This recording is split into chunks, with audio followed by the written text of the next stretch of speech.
Alright, welcome back to the channel.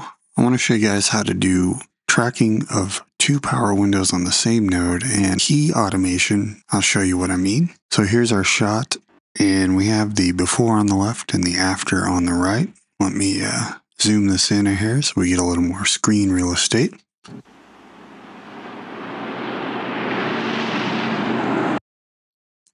And essentially I just added these little headlight glow to this vehicle. So you got the headlights are semi-illuminated where on the original they aren't there. So let's show you how to do that. Hopped over to the color page, and we have two nodes here. On the first node, we just added a couple of power windows, couple circular. So I have the default one here, and on your power windows, if you have this little crosshair target, that shows you that you've tracked the window. So this is the default circle window.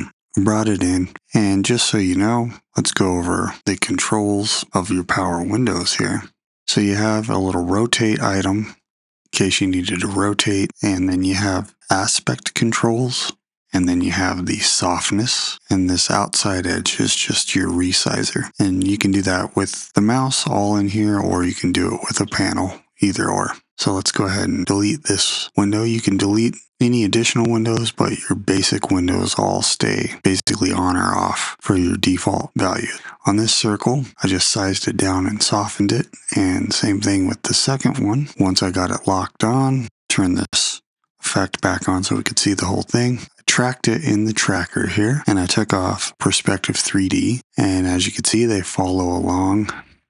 So I just tracked the first one, went back over, added this second window, tracked that one on its own track. So they're operating on the same node, but each window has its own tracking information.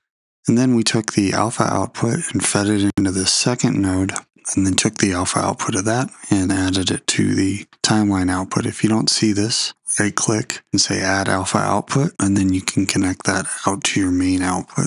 So on the second node, we just found glow from the open effects, typed in glow, and added it to this node. And you can change what you're looking at here, glow alone or glowing image. Use alpha masks light sources, otherwise you could see like this window on the building, it gets more of a reflection going. So I have that just limiting it to the power windows, and then I dialed in sort of a older looking yellower light and gave it a little bit of a blend. Now the main thing is, if we keep going forward, these power windows are still active right here. As you can see, once the headlights pass camera, the trackers lost their track and they didn't know what to do since there were no bright regions to track anymore, so it just kind of sits. So once the car passed, we had these two little bright spots. To solve that problem back on this node, we changed it under the key.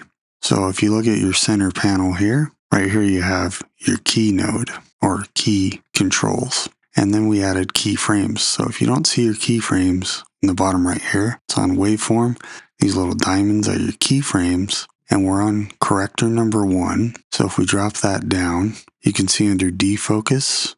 So you can click on whatever parameter you need. So we needed defocus. I clicked on that, and then you can use your brackets. Once you're in here and you have keyframes added, your brackets will go from your first into your next keyframes. So here's about where I wanted the effect to end, and you right click and say add a dynamic keyframe, and then you can move this where you want it to start automating. So here, if we look at the key, under this key output, the gain is 0. And then if we roll back, might not do it quite in real time, but you could see it starting to add a value here. And then as we get here, it's like full force. So I just eased it off, and you can see the preview in this window down below in the middle.